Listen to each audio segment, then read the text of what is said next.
Hello guys, so for this guide I will be talking about the Siphonarioi, the gold unit of Season 5. And basically I will go over all the mechanics of the unit and certain abilities and how they work. And this is a very strong unit to learn because it is able to emit mass amounts of damage over a wide area. And this is a unit that's essential in a lot of unit comps depending on the map.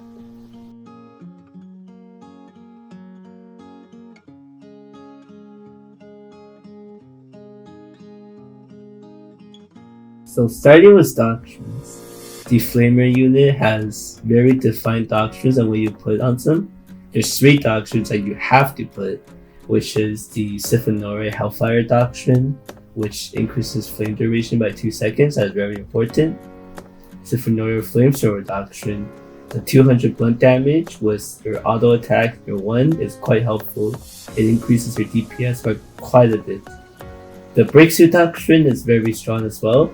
Even though the raw flat damage is technically a percentage, just because this is the Imperial unit, it gains 10% damage rather than around like 3% damage, which is what Breakthrough does. So those are the 3 doctrines you need to make sure you always have on the Flamers. The 4th and 5th doctrine is kind of up to you. The Assassination Doctrine kind of helps against heroes, but not that much. Heroes have a lot of HP. Siege Fighter is a good option to choose because it lets every tick do around 30 to 40 more damage. And the doctrine I currently have is the Epic Movement Doctrine, which increases health and movement speed by 10%. This is helpful for me because my Flamers are able to rotate faster, and because it's true damage anyways, if you're able to get there faster, you can get the damage out faster and also get them out. You can replace the Sprint Doctrine, the Health Doctrine, or you can full commit on damage, depending on how you want to play. This is my current Veterancy line for my Siphonarioi.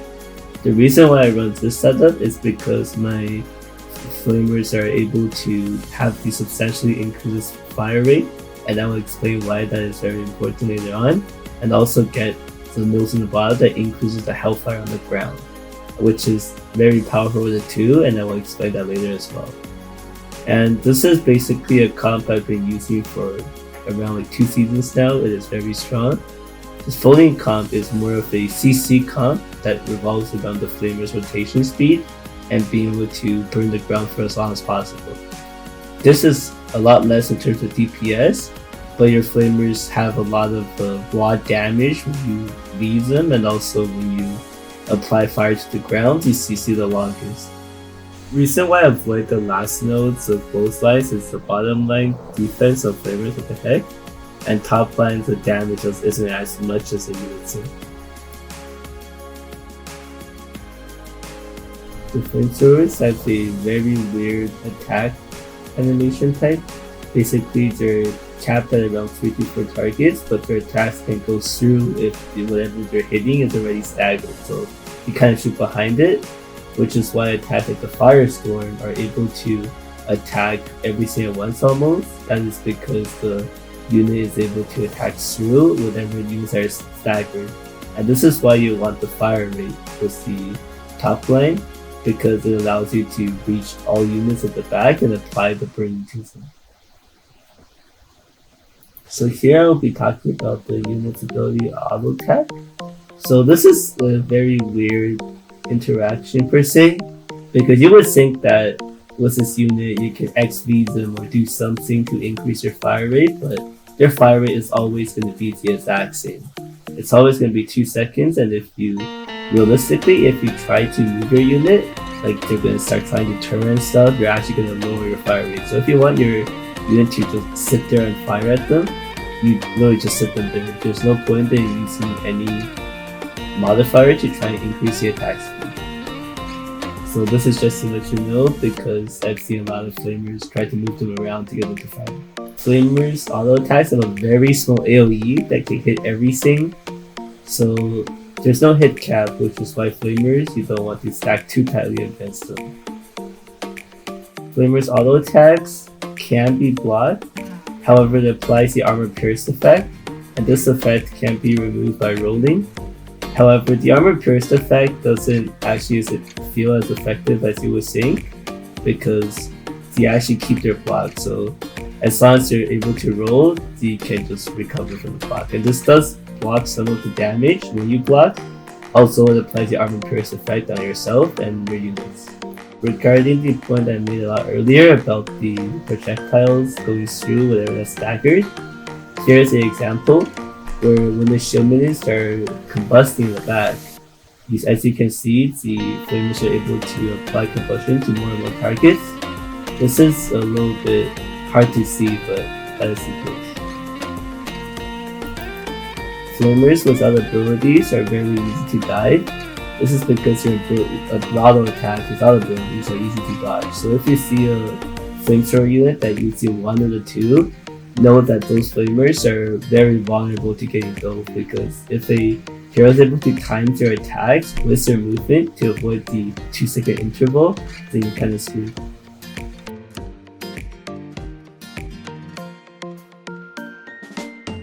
So the Firestorm ability is the flamer's main form of DPS. Keep in mind that you never want to use the Firestorm like this, and then we'll show how you want to do that. So the Firestorm has a minimum range where you can see the fire dissipating on the ground. Realistically, what you want to see is kind of more like this, where the flames are able to go upwards, that way you can hit whatever units are in the back. And this is basically a way to increase your range. So here, as you can see, if I try to shoot the wall at the ground, you can see that you get around to like halfway to the wall. This is really bad for flamers. If you aim way too high, however, the flamers will also miss, and this is also pretty funny to look at, as you can see. If you aim the flame directly across, like parallel to the ground, the flames travel a further distance than aiming at the ground, however it still stops like just before the wall. And this is not what you want, because if there's something like right next to the wall, like an enemy flamer, you can't reach it. There's also that debate about F1 or F2. So realistically, F1 and F2 doesn't actually change the distance of the flamer's attack. So in case you're wondering about this, don't worry about it. The formations are mainly decided on situations. You would mainly use your F2 because it's a lot tighter formation and lets your flamers be able to stack their damage better. F1 is mainly used in a lot very wide open areas such as Wolford, for example, or if you're in open road somehow with it. As a starter for getting the right aiming height, you just shoot the wall where there's like a circle at max range of 25 meters, and you can practice this just in any custom lobby. Unless there's something to aim at beyond the stairs, it's going to be rough to use the flamers at the bottom of the stairs. Up to shoot from the side of the stairs rather than right below, so you can aim at the wall to get the stairs down. The Firestorm at the same distance from further away will not get you the results. Ideally, if you are needing to shoot further away, you have to shoot farther up.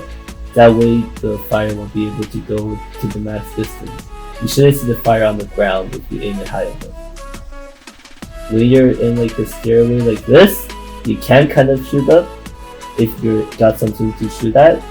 However, you should move your unit backwards if it's still getting blocked by the stairs or something like that, because your flamers are, even though my flamers are way further back, if I still aim at the exact same spot, my flamers are able to reach where I was standing. So as you can see, the wall is burning next to me.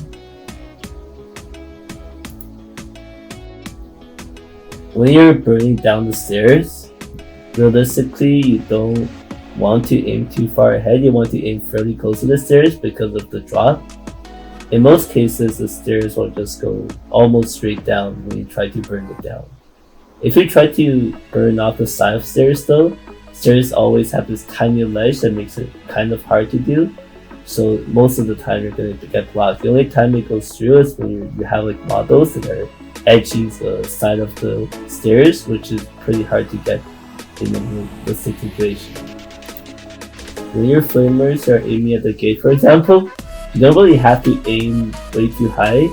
All you need to do is make sure that you reach the other side of the wall, so you don't need to aim as high as you normally would if you have your flamers in the middle of the gate, for example. If you have your flamers in the middle of the gate, you would obviously aim higher. This is so you can maximize the range of the flamer.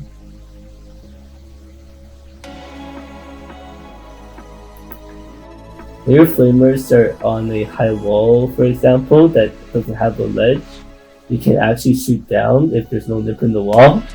This is because the flamer's range from up above to down below is extended to around like 30 meters or so the range is actually a lot further than you would think. However, this is not ideal. Even though you can do this with both abilities, the flamers, as you can see, only really focus on a single point. So if the enemy happens to move or something, then you're kind of in for a tough time. Also, unlike Falcos, this doesn't really work on any situation. When Falcos can shoot straight down, the flamers are not able to shoot straight down. They have to kind of be in a more exposed position, so this is another reason why you shouldn't do this with flamers. Something you never want to do with your flamers is aim at the sky to get them to shoot straight. When you have nothing to shoot at, you don't do this because your flamers will still shoot at the ground. This is because the flamers don't really have like a way to detect anything, so they shoot perfectly straight and ends up hitting the ground. The same applies for the 2, where the 2 like ends at the exact distance of the hellfire they leave on the ground. The Firestorm is able to push back shoulder units like this because of the cursed armor effect, and it's good to peel for your unit. So here's a visual representation of aiming higher with your flamers. So here I am just aiming perfectly straight. My flames are barely catching the ISG unit in F1, only getting around like 30 to 40% of the line. However, if I aim higher, which is what I'm going to do, the flamers are going to be able to reach the entire unit, and this is because the second part of the invisible hitbox won't be able to reach, even though it does end up hitting the tops of the units, as you can see.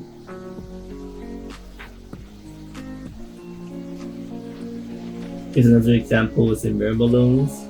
If I aim straight ahead, you see you barely hit anything at all. And then if I aim a lot higher, like basically what I was showing you earlier, when you aim further, you aim far up, and then now you can catch the entire unit. And this is very strong basically against specialty range units like behind formations like this, because most people don't expect the flamers to have that much range. Similar to Firestorm, Scorched Earth also has a minimum range. So the Scorched Earth is basically an ability that leaves behind the hellfire on the ground, and this is the flamer's main mob clearing ability when there's a lot of units. The way that the projectile works is slightly different than the Firestorm or the regular auto, where the attack is basically straight until it approaches the wall. So this is the ability you can actually aim fairly straight and still get the full distance out of it. However, you still want to aim like a little bit higher, because obviously if you can hit them, you want to hit their head to get them with the shield. And in case you didn't notice, the fire on the ground will probably be burned when somebody walks over it. And this is like a lingering burn, which is changed depending on what Veterancy Line you have. So the bottom Veterancy Line, which is what I'm running, like partially bottom, allows them to burn a lot further. The fire that you leave on the ground, the hellfire, is the same spot no matter where you aim the 2, as long as it's that direction.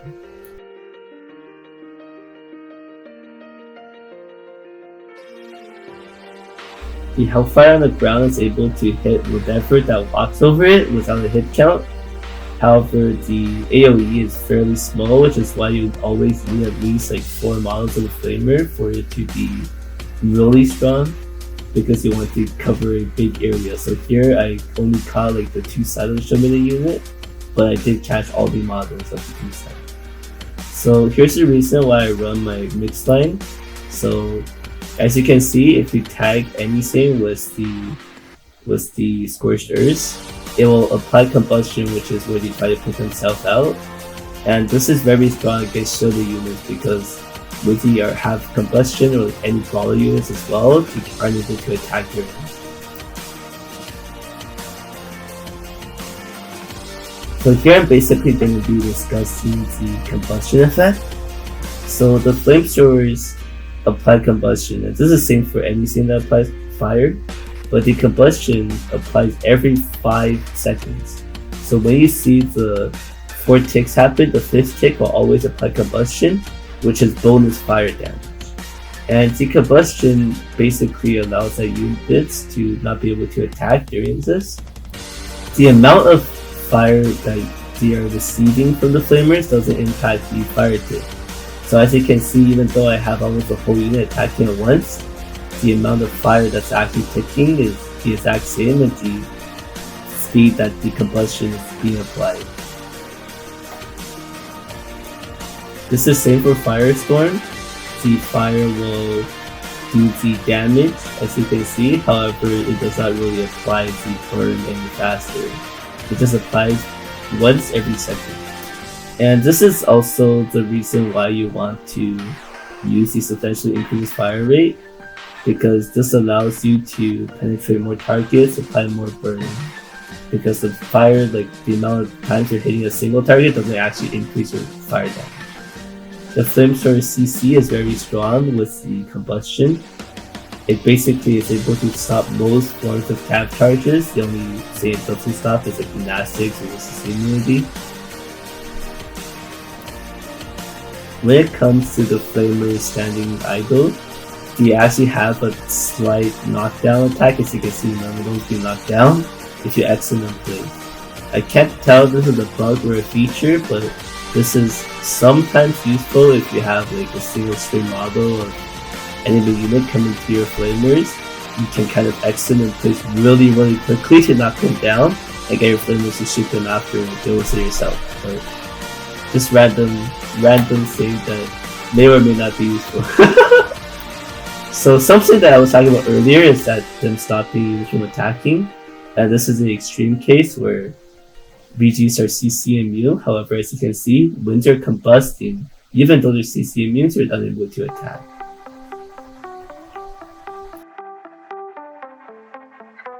This is like the general combo for flamers. If you're in a safe spot, you start with a auto, you leave in the1, your Firestorm, and so you leave in another auto in between and follow it up with Scorched Earth.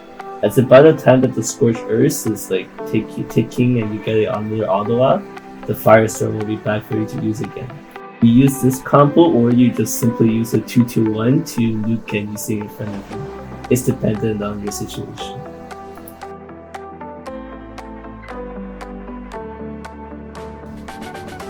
When it comes to the flamers, they have a very interesting hero unit displacement, where a hero actually is able to just move your units around. This is super weird. So when your unit is standing still after you X them, if you walk through your unit, they aren't able to move. However, if you use the one ability, like while they're standing still, you can, for a split second, you can move your units back before they fire. This is just a small thing you need to watch out for, in case you like, because sometimes flamers might get pushed out with random gates or stuff like that, and after you finish using the ability, you're also still able to get moved. So this is why most flamer players, usually you see them press X right after right after the ability, because this is very devastating. You don't want your flamers to spread out too far. And then this is the same with the 2, where you use the Scorched Earth. If you use the Scorched Earth, the animation is instant, so the unit doesn't get displaced right away, but after it's finished, your unit will start walking away from your hero, kind of like that, as you can see. And then when it comes to pressing V with the flamers will also get displaced when you press V, and this is same for drag V as well.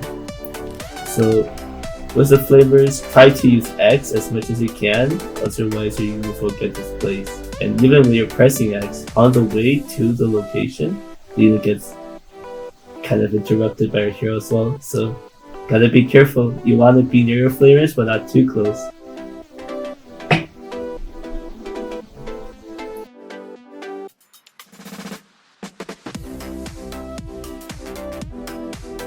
here I'm basically just going to go over some matches where I use the flamers. So here I'm basically going to be talking about using the 2 and 1 to burst. So I start with a 2, apply fire to almost everything in front, as I follow it up with a 1 right after. So and this is also another point, is that usually flamers are really strong in most maps. Like even though this is a bad map for flamers, you can still somewhere you can get some use out of it. This is another example. You shoot directly into the siege tower. The fire damage applying combustion to everything inside is super big, so even if I'm not getting like 100 unit kills, all those units injured or taking lots of damage. Another example, use the 2 directly followed by the 1. The reason why the 2 and 1s works for me is because I'm able to use my unit right away and just pull it back out and really just wait out the timer to put it back again and then start shooting stuff. The reason why this is something you can use is because you want to be careful sometimes, where if your unit is like more in the open, just doing this is going to be helpful if you need to retreat back to your teammates after.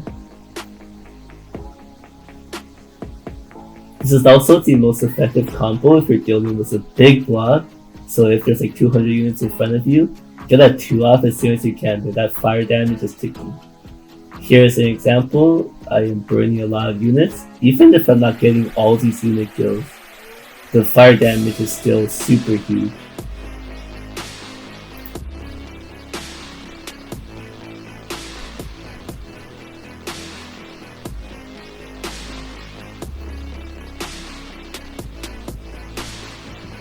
Even though the flamers are very strong in terms of CC and their damage value, also you can kind of like stop stuff with your 2. It's gonna be super hard without teammate support. So if you are in a situation like this, unless you see that your teammates have already blocked it off, it's gonna be rough to do this. But this is also realistically a thing on the team. You kind of have to rely on your teammates a little bit to block the enemies for you, so you can at least get the 2 off.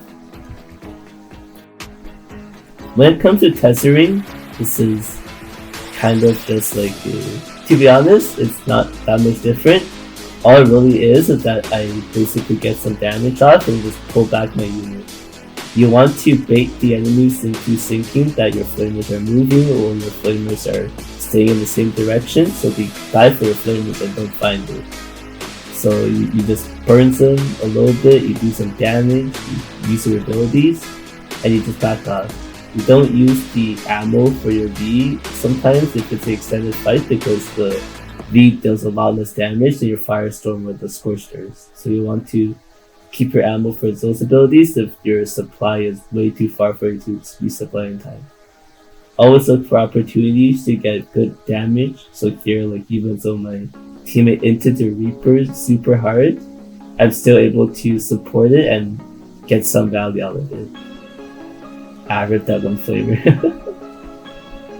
And then here I mess up my Firestorm. If this ever happens, you just drop the 2, like it's fine, you're putting it on cooldown, but it's better to get your flamer out alive, right? So you just CC whatever that's gonna come and dive your unit, and so you just rotate and then find a better angle. So here I aim at the top of the house, use the max range of the Firestorm, and here I'm just eating every single one.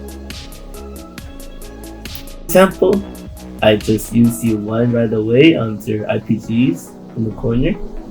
And then I drop the 2, little bit, back off. And then after the Firestorm is back, now they're gonna try and repush because you don't see the fire anymore. So I come back, and then I burn again.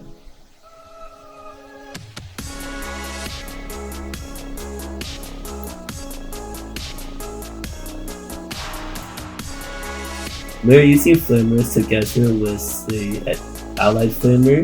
It never burns on the same side. So here my flamer friend is burning the front, and then I'm burning the right. You don't want to burn together because you only apply 1 tick of fire.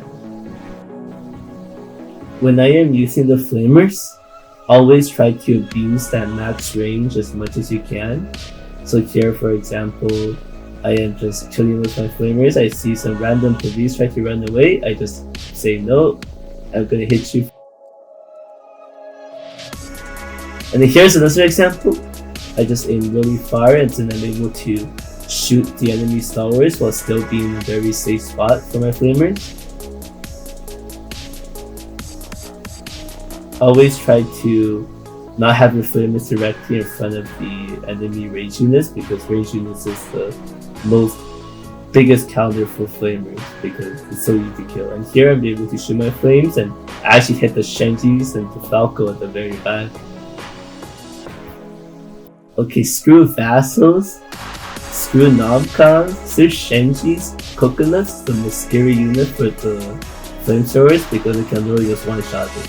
When the flamethrowers combust, they do massive damage in the AoE. So here's the example to show that it was a flamethrower doing the damage. So here my flamethrowers are really taking any damage here, right? They combust, you die, boom! Super high damage, and 9,000 is from the flame. It's really just in a single explosion. And this is very dangerous for flamers in a test spot because, as you can see, if you lose any of your flamers to coconut combustion, it will literally blow up nearby ally units as well. And it's 9,000 damage. It will literally just one-shot most units. So, as you can see, it's just 2 flamers burning. It almost kills my hero. The flamethrowers is a very strong unit. I wouldn't say that it is like the meta unit because obviously you don't want to see too much flamers. You only want to see like 1 or 2 of them or 3 of them at most, like a whole team comp. But they're very strong, like for the select few that has them, because the flamers are one of the few units that do like actual true damage, and it also provides really strong CC. So the flamers just being able to CC everything at once is super helpful. And also the main downside of the flamers, to be honest, is the fact that it can be one shot and it's like a really close range, long range unit. Where it's like classified as a long range unit, but its range is only like 25 meters at max, and if you're not aiming high enough, it's only like 12 meters at range. So to get better with the flamers, just you gotta, like, the main thing is that like a lot of these things I put in my video are still like based upon like kind of like personal experiences, I feel, because the flamers is like a very weird unit. Like you can't like definitely say that this is what you need to do. Like I say, you need to do the combo. Like that's not necessarily the exact combo you should be doing. It's just the example of the combo. So like the flamers, just be creative and see what you can do.